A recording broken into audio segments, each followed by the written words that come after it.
আসসালামু আলাইকুম ওয়া রাহমাতুল্লাহি ওয়া বারাকাতুহু। ওয়ালাইকুম আসসালাম রহমতুল্লাহি ওয়া বারাকাতুহু। ভাই, তুমি কেমন আছো?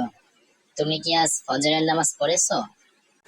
আলহামদুলিল্লাহ, হ্যাঁ, আল্লাহর রহমতে নিয়মিত পড়ার চেষ্টা করছি। তুমি? হ্যাঁ, আমিও পড়েছি। জানো, রাসূলুল্লাহ সাল্লাল্লাহু আলাইহি ওয়াসাল্লাম বলেছেন, ফজরের নামাজের ফজিলত অনেক বেশি।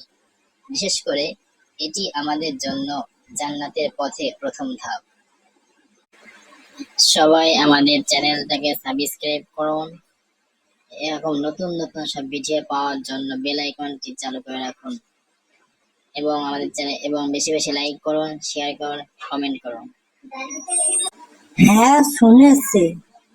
এছাড়া ফজরের পর কিছুক্ষণ কোরআন তেলাওয়াত করলে মনটা খুব প্রশান্ত থাকে। আমি আজ সূরা ইয়াসিন তেলাওয়াত করেছি। মাশাআল্লাহ, সূরা ইয়াসিন পড়ার অনেক ফজিলত রয়েছে। হাদিসে আছে, এটা কোরআনের হৃদয়।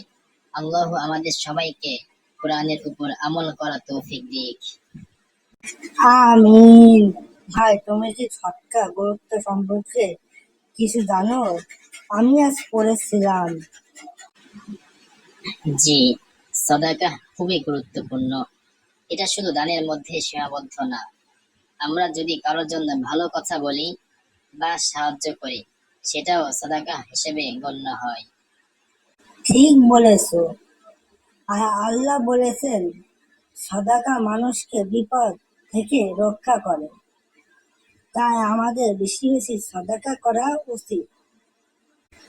আলহামদুলিল্লাহ, আমাদের উচিত নিয়মিত দান করা এবং সৎ কাজের দিকে মনোযোগী হওয়া। এভাবে আমরা আখিরাতের জন্য প্রস্তুতি নিতে পারবো। ঠিক বলেছো। আল্লাহ আমাদের সবাইকে সৎ কাজের পথে পরিচালিত করুন। আমিন। আমিন।